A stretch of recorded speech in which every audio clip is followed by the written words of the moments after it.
Salut l'équipe, aujourd'hui on se retrouve pour une nouvelle vidéo.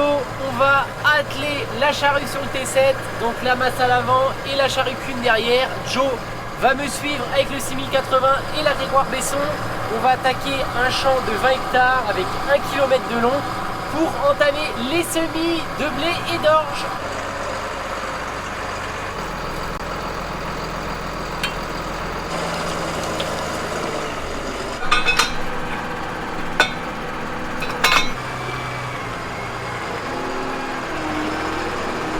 Allez, on fait le plein de GNR, 600 litres là-dedans. Je te dis qu'il y a du réservoir. Carrément, on peut prendre 2 cafés le temps de remplir le réservoir du tracteur.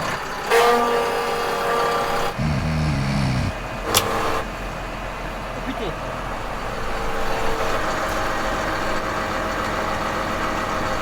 Allez, let's go, on y va.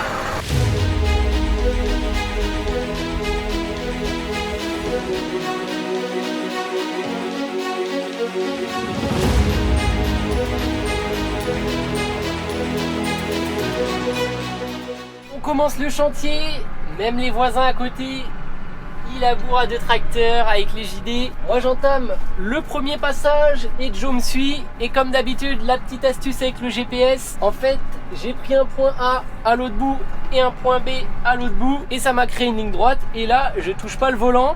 Donc pour faire mon premier passage collé contre le voisin, c'est nickel parce que ça me fait une délimitation de champ ultra droite. Et ça c'est plutôt cool parce que voilà, quand on est à côté d'un voisin ou quoi, bah on a juste à prendre nos 2 bornes de parcellaire et puis on tire une ligne droite entre les deux.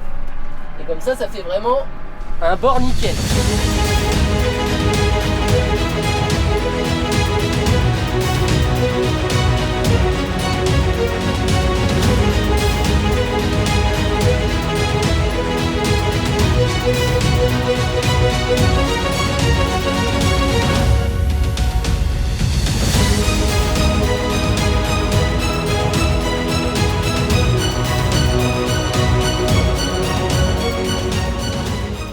Voilà, c'est vrai que c'était pas spécialement prévu qu'on laboure, mais bon, cette année on est un petit peu obligé de labourer pour en fait retrouver du sec pour que tout simplement le semoir puisse semer dans de bonnes conditions. Donc effectivement on a sorti la charrue un petit peu plus de fois que prévu. Là ce qu'on cherche c'est d'avoir une petite couche quand même assez sèche pour que lorsque le semoir y passe, ça fasse pas bulle, ça fasse pas de pâte et qu'il puisse quand même semer dans de bonnes conditions. Bon, nous ça va, on sème avec une rotative, donc déjà avec la rotative ça permet d'affiner la terre. Là on a pris un petit peu d'avance, demain on sèmera, ça aura le temps de sécher un petit peu puisqu'il n'y a pas d'autre prévu. Normalement on devrait semer dans des conditions plus ou moins acceptables, et si on n'avait pas labouré ça aurait été trop humide.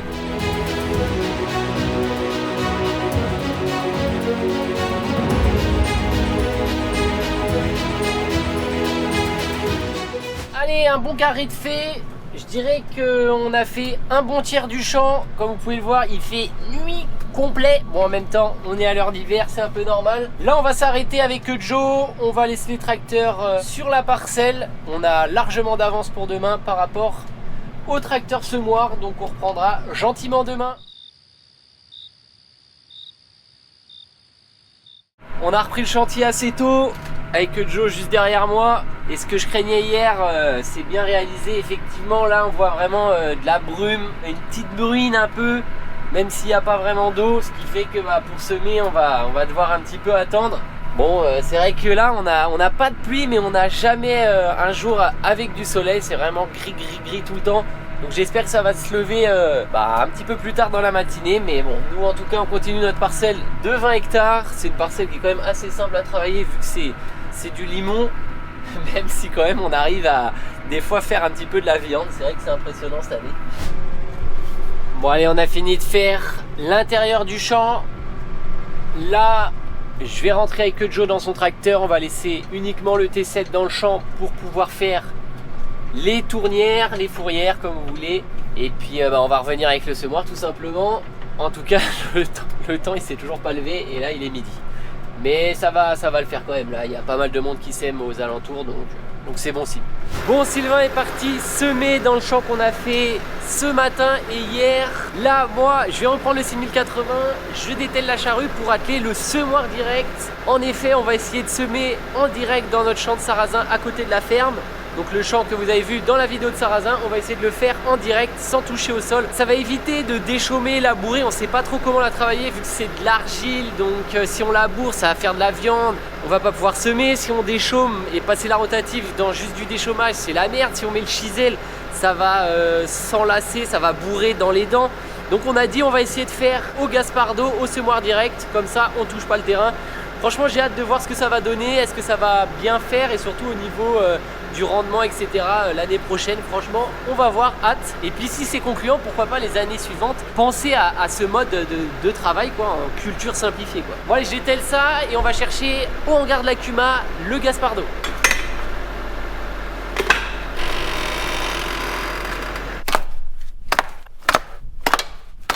Bienvenue au hangar de la Cuma. Donc là il y a un petit code. Vous regardez pas.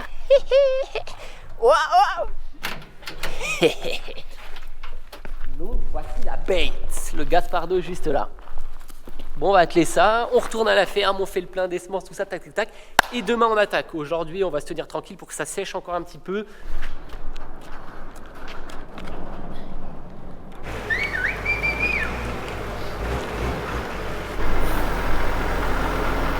Bon, je viens de me rendre compte d'une petite couille, c'est qu'on n'a pas la prise mâle pour celle-ci. Donc il s'agit du retour libre normalement et on l'a pas sur le tracteur. Bon, je vais quand même l'emmener, par contre on pourra pas semer avec celui-là ou sinon il faudra installer une prise, faudra voir avec le coq ou Agrifarm. Enfin bref, on va quand même à la ferme et on va voir ce qu'on fait.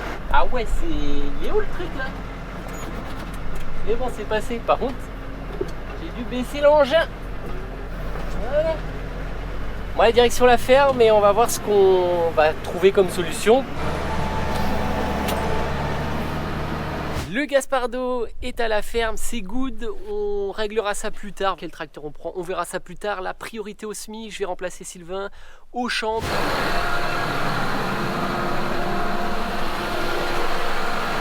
Me voilà aux commandes du massé pour semer comme convenu. Bon, ça se passe pas super bien.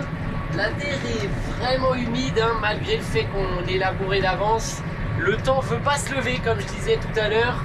On n'a pas de pluie mais il fait tout le temps gris avec de la brume jusqu'à midi, donc ça sèche pas. Il faut faire vraiment attention que les socs ne se bougent pas, puisque en fait là on est sur de la terre collante, donc si on pose le semoir, il se peut que en fait la terre elle se bouche dans le soc et en fait les graines ne passent plus et ne rentrent plus en terre, donc il faut faire attention à ça. Là on sème de l'orge hein, pour ceux qui se demandent, on est à 130 kg/hectare, toujours pareil, nous on a de l'engrais starter en localisé hein, grâce à notre double trémie au sein du sulky, donc on met du mini-fert et à l'avant on traite avec la cuve Arlande. C'est vrai qu'on s'en sert pas souvent mais pour l'orge on s'en sert, donc on passe le produit juste avant et comme ça la rotative incorpore le produit en terre, ça évite de passer après au pulvé, ça gagne un passage mais surtout ça gagne en qualité de traitement puisque là c'est vraiment enfoui dans la terre, c'est pas en surface, donc ça c'est un plus aussi. Sinon voilà, tout se passe bien. D'ailleurs je pense que vous avez remarqué, pour les gens les plus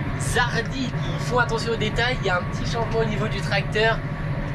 Je vous en parlerai en temps voulu. Bon, il y a eu un petit changement, n'hésitez pas à me dire en commentaire si vous avez deviné. Je pense que ça va être vite vu pour ceux qui ont l'œil. En tout cas, je continue gentiment le champ. Il y a 20 hectares à faire et là je regarde, on est à 2 hectares à l'heure hein, donc on va pas vite du tout. La qualité de semis n'est pas incroyable mais faut se contenter de ce qu'on a hein. Déjà l'année dernière on n'a pas pu semer tout ce qu'on voulait. Donc cette année on a encore peur, donc quand on peut y aller, on y va, même si c'est pas optimal de chez optimal.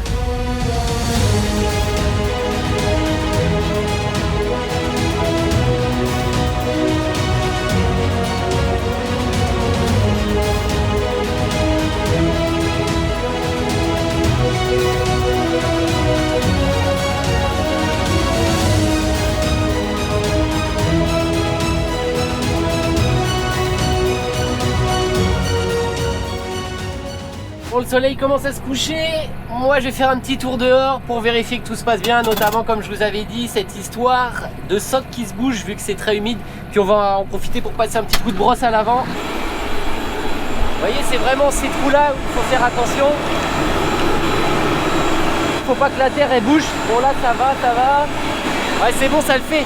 Après l'astuce, c'est faut pas planter au sol le semoir à l'arrêt. Faut toujours avoir une petite vitesse, comme ça en fait ça rentre et clac, ça pousse. Si vous faites paf, ça va faire un peu comme une main et la terre va rester coincée dedans. Maintenant on va brosser un peu l'avant puisque c'est des petites buses comme sur une rampe de pulvé. Et c'est vrai qu'avec la terre, bon là c'est pas trop poussiéreux donc normalement on n'a pas ce problème là. Et vu que je suis descendu, autant le faire. Des fois avec la poussière ça bouche les buses et ça traite plus. Donc là vous faites un petit coup comme ça. Et bon là c'est plus quand il fait sec, là pour le coup ça devrait aller quoi. Allez, on reprend le chantier. Waouh! Oh, le fossé là,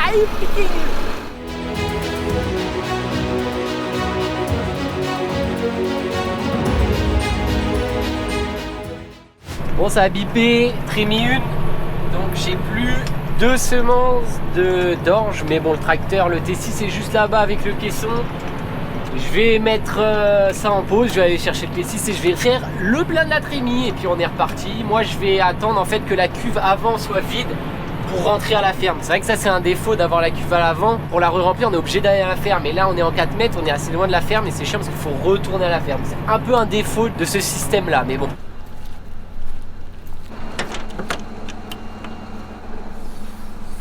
Ah, effectivement le mini-fert ça va mais l'orge il faut refaire le plein.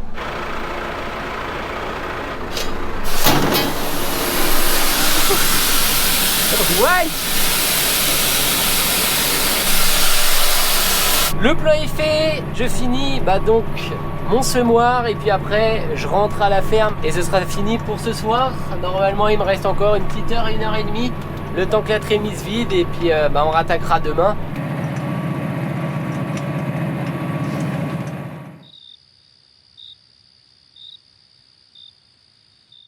On est le lendemain, j'ai pris le quad, on va au champ, on va continuer de semer.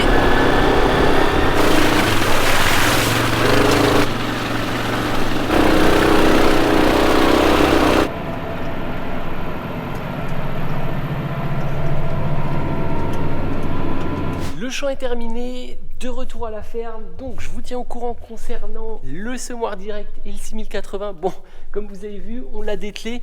Effectivement, on a réellement un problème de prise et en fait, après avoir cogité, il nous manque juste un raccord. En fait, il nous manque le raccord qui va sur la prise du Gaspardo. Donc, il faut qu'on aille chez Agrifarm pour récupérer la bonne prise. Puisque là, en fait, la prise qui a été mise, justement, on l'avait changée. Elle a été mise pour la presse, pour la McHale. Celle-là, c'est pour notre ancien semoir, l'Alpego. Et c'est vrai que la prise pour le Gaspardo, en fait, on n'utilise jamais le 6080, donc on ne l'a pas dessus. Donc, il faudra le prendre plus tard. Bon, au final, on l'a dételé parce que, quoi qu'il arrive, il nous manque la prise. Et de deux, le temps n'est pas du tout bon pour semer en direct. Là, dans notre terre argileuse, on a regardé, ça le ferait pas, ça bourrait, ça ferait de la merde. Donc bon, au final, on attend.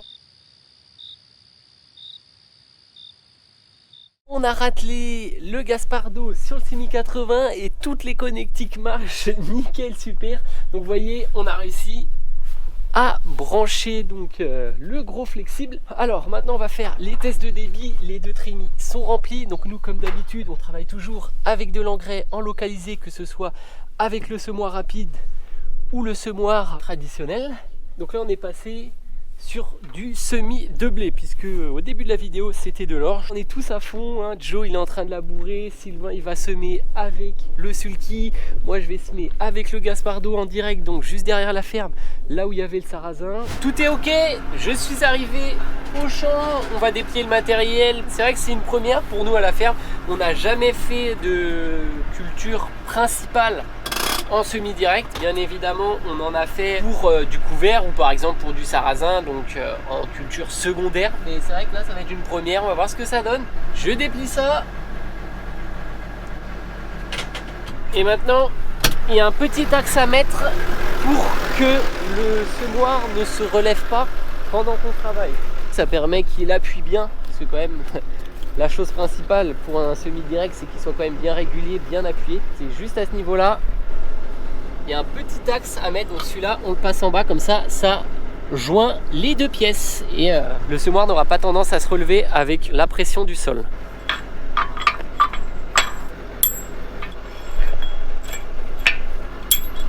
Allez, je règle mon relevage. Voilà, là ça me paraît pas mal. On va vérifier ça. Et si on regarde, ouais, il est droit, il est parallèle au sol. C'est vrai que là on repasse sur le bon vieux Trimble. Le bon vieux Trimble en RTX. J'espère qu'il va quand même me tirer ça droit parce que là je suis plus habitué à ce GPS là, je suis plus habitué au RTX. Let's go! J'espère que ça le fait.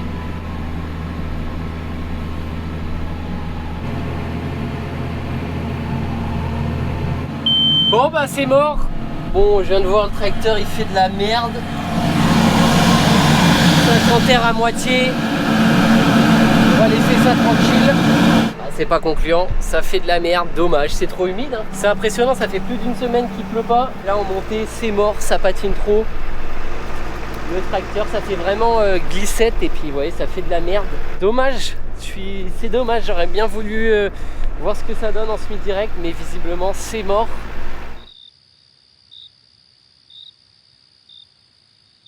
On se retrouve quelques jours après, on est vendredi, c'était censé être la journée la plus belle de la semaine, autant vous dire que c'est un jour comme depuis 2 semaines, un gros brouillard, brume, humidité au maximum. Là on se retrouve donc avec notre ensemble, on a eu l'idée de mettre pourquoi pas le jumelage, donc on va aller faire un essai dans le champ avec le jumelage, je suis pas du tout certain du résultat. Ce temps-là, on l'a depuis 2 semaines, c'est que ça. Donc en fait, il pleut pas, mais ça sèche pas du tout. Puis comme il y a une espèce de brouillard bien épais, ça fait l'effet inverse, ça humidifie le tout. Il y a une fine pellicule d'eau. Le soir ou le matin, il y a même un peu de brune tellement c'est épais. J'abuse, il y a peut-être eu 1 ou 2 jours dans les 2 semaines où on n'a pas eu de brouillard, mais sinon ça se lève jamais, c'est impressionnant. Faites vos pronostics, est-ce qu'on va réussir à semer? Est-ce que le jumelage va faire en sorte que ça ne patine pas? Là déjà je vais changer de côté du champ en fait, si vous vous souvenez, moi j'étais de l'autre côté qui était une partie un peu plus argileuse, là je vais tenter ici, c'est un peu plus limoneux. Et puis on va dire que c'est en haut de la vallée, on verra, hein. C'est vrai que cette année on peut pas trop faire de pronostics, c'est vraiment on fait, ça y va, ça y va, ça y va plus, faut changer de fusil d'épaule, mais bon. Bon bah, verdict, ah, quand même important, le 4 roues et je vais mettre le blocage de différentiel en auto. Voilà, on met toutes nos chances de notre côté. Bon alors, qu'est-ce que ça donne? Bon là je suis en descente, donc d'un côté, j'ai envie de dire, c'est normal que ça y aille, et ça va être en remontée. Je suis à 155 kg/h en blé et donc 35 en mini-fert, donc en engrais. On est en 6 mètres de large, c'est pas trop humide pour le semoir, ça fait un travail quand même qualitatif derrière. C'est plus le tracteur, est-ce qu'il va réussir à monter? Parce que vous avez bien vu que la dernière fois que j'ai essayé, ça patinait. Demi-tour, on reprend la ligne. Allez, allez, allez, go, go, go, go, go. J'espère que ça va le faire. Ah ça y va, hein. Franchement ça y va. Non franchement c'est cool, c'est cool, c'est cool. Là après faut vraiment être attentif. Le jumelage fait son travail, hein. Franchement c'est bien, ça ajoute de l'adhérence, ça ajoute de la largeur. Je suis content. On va quand même descendre, voir si le travail après que le semoir soit passé, est-ce que c'est concluant? Parce que bon, est-ce que la qualité de semis est bien? C'est autre chose. Alors, bon sur le semoir, les disques, les éléments, tout ça, ça a l'air d'aller, ça procrasse pas trop. Le risque en fait c'est de bourrer à l'intérieur là, puis en fait que le disque tourne plus. Au niveau du semis, qu'est-ce que ça donne? Déjà à première vue, on voit pas mes roues de tracteur ou les roues du semoir. Donc ça c'est bien, ça fait pas spécialement de creux d'ornière. Après au niveau des sillons, c'est pas trop mal. Regardez, là c'est satisfaisant, c'est bien rebouché. Donc on voit clairement ici hein, l'incision du disque qui va couper la terre en deux pour déposer la graine et ensuite l'élément d'après légèrement en biseau vient replaquer la terre sur le sillon pour refermer la graine. Après, on voit clairement quand même qu'à certains endroits, vous voyez, ça a un peu de mal à refermer. À un moment donné, il faut y aller, on n'a plus le choix. Vous voyez, ici, c'est pas top. C'est quand même globalement satisfaisant. Par contre, il faudra faire attention, ça va être lors du premier coup de désherbage, de ne pas y aller vraiment fort.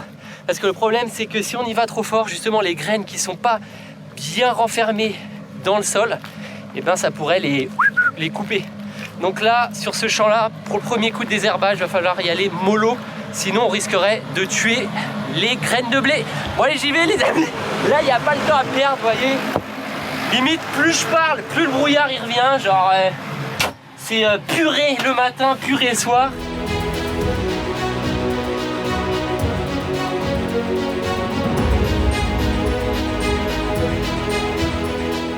Là, je regarde vraiment souvent derrière. On voit que ça marque un peu, mais c'est encore acceptable. Par contre, le 7e disque là, bloque à moitié. Je vais descendre regarder quand même. Après, c'est vrai que le problème, c'est que c'est un outil en Kuma. En ce moment, tout le monde en a un peu besoin. Et on prend pas spécialement le temps de nettoyer ou quoi entre chaque chantier. Et c'est vrai que juste avant, il a fait du semi-direct dans du maïs. Donc après, est-ce que il n'y a pas des résidus de fan ou quoi que ce soit qui seraient un peu coincés dans le disque? Alors, non, ça va, niveau pneus, vous voyez, ils sont pas vraiment bottés, hein. Ça va. Même le jumelage, il reste propre. Donc c'est 1, 2, 3, 4, 5, 6.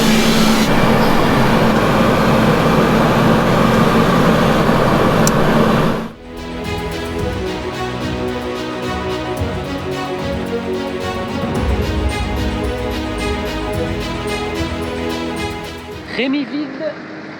J'ai fait 6 hectares. Il y a juste ce problème de sillon qui est mal refermé, mais c'est clairement pourquoi on n'avait pas trop le choix que de le faire au semoir direct. C'est justement un sol intravaillable, quoi. Le disque qui passe, c'est tellement en mode pâte à modeler que il s'ouvre le sillon, puis pour le refermer, c'est vraiment compliqué, quoi. Donc c'est pour ça que ce soit un chisel, ça aurait été mort de chez mort. Des chômeurs rapides, pareil, mort pour semer derrière, et labourer, tu laboures ça te fait des tranches, hein, c'est inlabourable. Ou sinon il aurait fallu une semaine de sec après, et encore. On verra bien ce que ça donne. De les manières, faut mieux essayer, et puis cette année va falloir trouver des solutions, parce qu'arrive un moment, attendre, ouais, mais arrive un moment, on peut plus attendre, quoi. Joe va me ramener des semences avec le télescope, et on va refaire le plein du semoir. La nuit est bien tombée. Moi, je suis toujours en train de semer. Est-ce que ça y va? Ouais. C'est pas une qualité de semis incroyable, mais ça y va. Moi, je vais continuer. Je vais essayer de finir le champ. On verra bien. Sinon, écoutez, je vais vous laisser. N'hésitez pas à lâcher un petit pouce bleu, vous abonner, partager la vidéo si ça vous a plu. Et moi, je vous dis à très bientôt pour une nouvelle vidéo.